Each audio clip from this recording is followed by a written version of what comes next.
चलिए पढ़ते हैं। आज हम लोग सबसे पहले अगर चीज पढ़ने वाले हैं तो वो है अपना heat chapter, most important chapter और सबसे इंपॉर्टेंट कॉन्सेप्ट। अगर हीट के बारे में बात करें तो आप लोग सब पढ़ चुके हैं कि हीट होता क्या है, फॉर्म ऑफ एनर्जी। पर अगर हम बारे में बात करें हीट के बारे में तो आप फॉर्म ऑफ एनर्जी के अलावा अभी तक कुछ और जानते नहीं है। तो चलिए इस फॉर्म ऑफ एनर्जी जो शब्द है इसको और डिटेल में जानें। जैसे कि बच्चों आपको पता है, अगर हम किसी भी जनरल बॉडी का एग्जांपल लें तो कोई भी जनरल बॉडी किससे मिलकर बना होता है, मॉलिक्यूल्स एंड एटम से। क्लियर? किससे मिलकर बना होता है, मॉलिक्यूल्स और एटम से। क्लियर? अब हम किसी भी अगर बात करें तो किसी भी दो मॉलिक्यूल या दो एटम जूम करते हैं और दो एटम की बीच की कहानी को देखते हैं।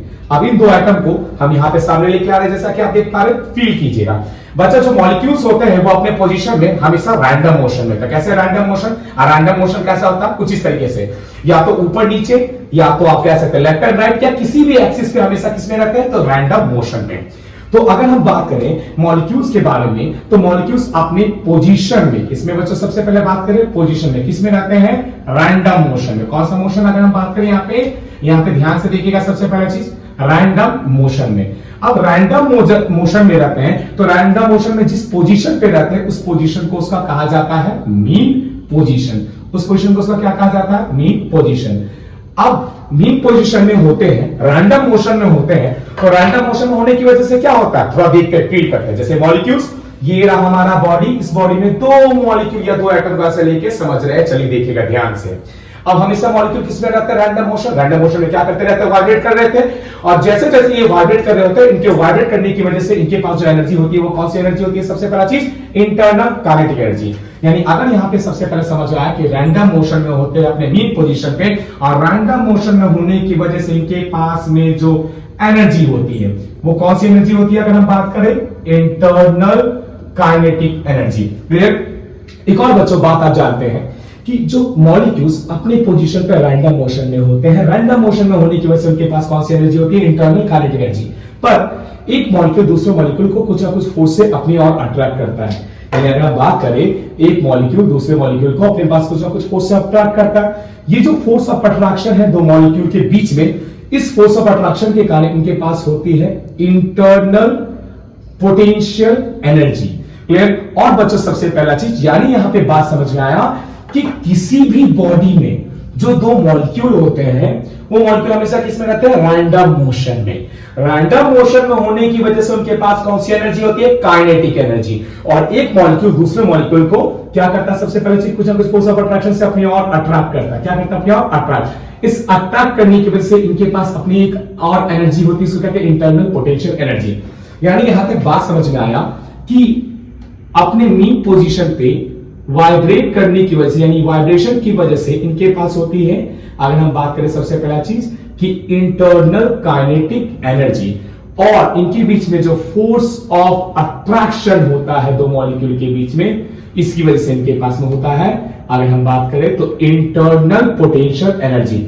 और बच्चों ये जो इंटरनल काइनेटिक एनर्जी है प्लस ये जो इंटरनल पोटेंशियल एनर्जी है, इन दोनों का जो सम होता है वही होता है बॉडी का टोटल इंटरनल एनर्जी।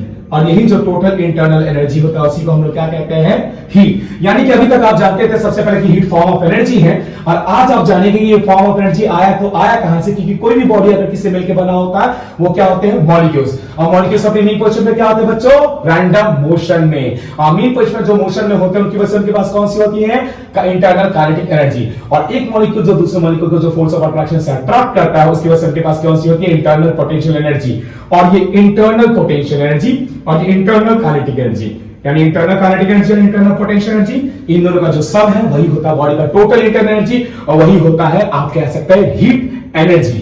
तो बच्चों सबसे पहले अगर हम बात करें, आप हीट का वो बेसिक डेफिनेशन जो आपकी बुक में लिखी होती है, आपकी किताबों में लिखी होती है, वो आप जानते हो वो क्या है, कि अगर बात करें हीट के बारे में तो हीट फॉर्म ऑफ एनर्जी, ठीक है, जो ट्रांसफर होती है एक बॉडी से दूसरे बॉडी में, और दोनों बॉडी का जो टेम्परेचर है वो अलग होना चाहिए, और दोनों बॉडी को आपस में कैसा रखना चाहिए, कांटेक्ट में। तो चलिए आप सबसे पहले चीज इस बात का भी डेप्थ निकालते हैं। सबसे पहले अगर हम बात करें फॉर्म ऑफ एनर्जी के बारे में, तो आपको समझ गए फॉर्म ऑफ एनर्जी के बारे में कैसे, कि जो हीट होता है सबसे पहला चीज वो क्या होता है, अगर हम बात करें इंटरनल एनर्जी। क्या बात करें सबसे पहले, internal energy of the body. Clear. अब internal energy of the body का मतलब क्या हो गया? अगर सबसे पहले बात करें, ये सम होता है, किसका सम होता है बच्चों? अगर हम बात करें यहाँ पे, वो होता है इंटरनल, यहाँ ध्यान से देखिएगा, इंटरनल काइनेटिक एनर्जी प्लस अगर बात करें इंटरनल पोटेंशियल एनर्जी। जी हाँ।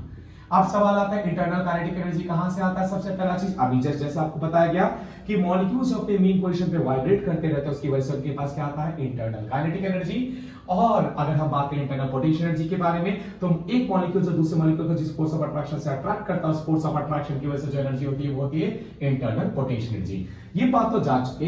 अब वक्त हो चुका जानने का transfer from one body to another body का डेप्थ मीनिंग। तो अगर हम बात करें, सबसे पहले एक टर्म आ रहा है बच्चा, यहाँ पे कौन सा टर्म आ रहा है? बॉडी। किसके बारे में जानने वाले हैं? बॉडी। तो चलिए बॉडी के बारे में जानते हैं। अब सुनो, जैसे बच्चा सबसे पहला चीज हम क्या लिए? सबसे पहले यहाँ पे एक बॉडी ले लिए, बॉडी ए, ठीक है। ये भी बॉडी किसी मिलकर बना, छोटे छोटे मॉलिक्यूल से बना, बहुत अच्छा, बहुत बढ़िया, और ले ले बहुत बढ़िया। आप कोई भी दो मॉलिक्यूल को निकाले, क्लियर ऑन, उसको अज्यूम करने के लिए, देखने के लिए। अब यहाँ पे सबसे पहला चीज, ये बॉडी में जो मॉलिक्यूल है वो कुछ ना कुछ वाइब्रेशन पे, किसने बचा? सबसे पहला चीज वाइब्रेशन पे, यानी इसका जो वाइब्रेशन है सबसे पहला चीज, उस वाइब्रेशन की वजह से उसके पास क्या होती है? Internal kinetic energy. ओके ठीक है। हम यहाँ पे क्या किया? अगर बात करें तो हम यहाँ पे सबसे पहला चीज एक और बॉडी के लिए, कैसा बॉडी ले लिए? बॉडी बी ले लिए, बहुत अच्छा, बहुत बढ़िया। ये भी किसी मिलकर बना होगा, मॉलिक्यूल से मिलकर बना होगा, करेक्ट। अब किसी भी दो मॉलिक्यूल को यहाँ पे फिर से अज्यूम करें, क्लियर। अब सुनो बच्चा, सबसे पहले कहानी, पहले बॉडी का जो मॉलिक्यूल ये देख रहे हैं, इसका वाइब्रेशन क्या है? ज्यादा। इसका क्या है? वाइब्रेशन ज्यादा। दूसरे बॉडी का मॉलिक्यूल, इसका वाइब्रेशन क्या है? कम। तो बच्चों, जिस बॉडी का वाइब्रेशन सबसे ज्यादा होता है, यानी जिस बॉडी में मॉलिक्यूल्स का वाइब्रेशन, जी हां, डेप्थ नॉलेज, करेक्ट वे, कि जिस बॉडी में उसके मॉलिक्यूल्स का वाइब्रेशन सबसे ज्यादा होता है, उस ज्यादा वाइब्रेशन होने की वजह से उसके पास इंटरनल काइनेटिक एनर्जी भी ज्यादा होती है। और इंटरनल काइनेटिक एनर्जी ज्यादा होने की वजह से अगर उसका जो टेम्परेचर होता है वो ज्यादा होता है, और ऐसी बॉडी को हम लोग बोलते हैं, कौन सा बॉडी? अगर बात करें ऐसी बॉडी को हम लोग बोलते हैं हॉट बॉडी। कौन सा बॉडी बोलते हैं? Hot body. यानी फिर से समझेंगे कि सबसे पहले बॉडी के लिए इसमें एक मॉलिक्यूल को देखो, उसका वाइब्रेशन बहुत ज्यादा, वाइब्रेशन क्या बच्चों? बहुत ज्यादा। यानी जो वाइब्रेशन है मॉलिक्यूल का वो बहुत ज्यादा, एक मॉलिक्यूल का नहीं, पूरे बॉडी में इंटायर जितने मॉलिक्यूल से सबका वाइब्रेशन बहुत ज्यादा। और वाइब्रेशन बहुत ज्यादा है तो उससे क्या ज्यादा होगा? Internal kinetic energy. और इंटरनल काइनेटिक एनर्जी अगर सबसे पहले ज्यादा तो उसका क्या ज्यादा होगा? टेम्परेचर। और टेम्परेचर ज्यादा तो ऐसी बॉडी को हम लोग कौन सा बॉडी कहते हैं? Hot body. क्लियर। अब बात करते हैं दूसरे बॉडी के बारे में। सबसे पहले चीज, दूसरे बॉडी का भी मॉलिक्यूल लिए, इसका वाइब्रेशन यानी इसका वाइब्रेशन बहुत, इसके बॉडी के मॉलिक्यूल का वाइब्रेशन बहुत कम। अगर वाइब्रेशन कम तो इंटरनल काइनेटिक एनर्जी कम, और अगर इंटरनल काइनेटिक एनर्जी कम तो टेम्परेचर कम। तो ऐसी बॉडी को अगर हम लोग बोलेंगे तो कौन सा बॉडी बोलेंगे? सबसे पहला चीज कोल्ड बॉडी। कौन सा बॉडी बोलेंगे बच्चों? Cold body. क्लियर। जब ऐसे, यहां पे ध्यान से सुनो बच्चों, सबसे पहले बात करें, जब ऐसे हॉट बॉडी, जी हां, यानी जिसके मॉलिक्यूल्स का वाइब्रेशन सबसे ज्यादा होता है, जी हां, जैसा कि आपके सामने एक बेहतरीन एग्जांपल ले रहे हैं, जैसे मान लीजिए बॉडी ए। जब ऐसे हॉट बॉडी को किसके साथ जोड़ दिया जाता है? सबसे पहले चीज अगर हम यहाँ पे बात करें, ऐसे हॉट बॉडी को जोड़ा जाता है एक ऐसे बॉडी के साथ जिसके पार्टिकल का जो वाइब्रेशन है वो बहुत कम है। तो वैसी बॉडी को हम लोग कौन सा बॉडी कहते हैं? Cold body. कौन सा बॉडी? Cold body. और दूसरी तरफ ऑरेंज बॉडी, जिसका मॉलिक्यूल्स का वाइब्रेशन सबसे ज्यादा, कैसी बॉडी? Hot body. जब ऐसी बॉडी को कांटेक्ट में लाते तो होता क्या है? अब इस बॉडी का मॉलिक्यूल, इस बॉडी की मॉलिक्यूल, इसका तो वाइब्रेशन बहुत ज्यादा है, इसका वाइब्रेशन बहुत कम है। इसको मारते रहेगा, तब तक मारते रहेगा, तब तक हिट करते रहेगा जब तक दोनों का वाइब्रेशन इक्वल ना हो जाए। अगर बच्चों फिर से समझिएगा ध्यान से कि यहां पर हम बॉडी ए का लिए मॉलिक्यूल, बॉडी बी का लिए मॉलिक्यूल। अब बॉडी ए का मॉलिक्यूल, बॉडी बी का, अब बॉडी ए का जो मॉलिक्यूल का है अगर बात करें वो तो सबसे ज्यादा फास्ट है, मॉलिक्यूल्स का वाइब्रेशन सबसे ज्यादा है। और बी का ये। अब बॉडी ए का मॉलिक्यूल क्या करेगा? सबसे पहला चीज, बॉडी बी के मॉलिक्यूल को हिट करते रहेगा, तब तक हिट करेगा जब तक दोनों का वाइब्रेशन सेम ना हो जाए। अगर दोनों का जो मॉलिक्यूल का वाइब्रेशन सेम हो जाएगा तो इंटरनल काइनेटिक एनर्जी सेम हो जाएगी। और इंटरनल काइनेटिक एनर्जी अगर सेम हो गई तो दोनों बॉडी का टेम्परेचर सेम हो जाएगा। अब जैसे टेम्परेचर सेम हो जाएगा तो बताओ आप खुद, क्या ये मॉलिक्यूल से हिट करेगा? बिल्कुल नहीं, दोनों सेम वाइब्रेट कर रहे होंगे। इसका मतलब दोनों का वाइब्रेशन सेम, तो इंटरनल काइनेटिक एनर्जी सेम, यानी टेम्परेचर सेम। अब बताओ ये मॉलिक्यूल इसको तो हिट नहीं करेगा, यानी क्या एनर्जी का फ्लो होगा? नहीं। यानी कि इसमें भी एक छोटा सा ट्विस्ट है। क्या बच्चों? सबसे पहला चीज कि जब बॉडी ए का मॉलिक्यूल बॉडी बी के मॉलिक्यूल को हिट कर रहा था, यानी अपनी एनर्जी ट्रांसफर कर रहा था। कौन सी एनर्जी थी वो? बात कर रहे हैं हम लोग हीट एनर्जी के बारे में।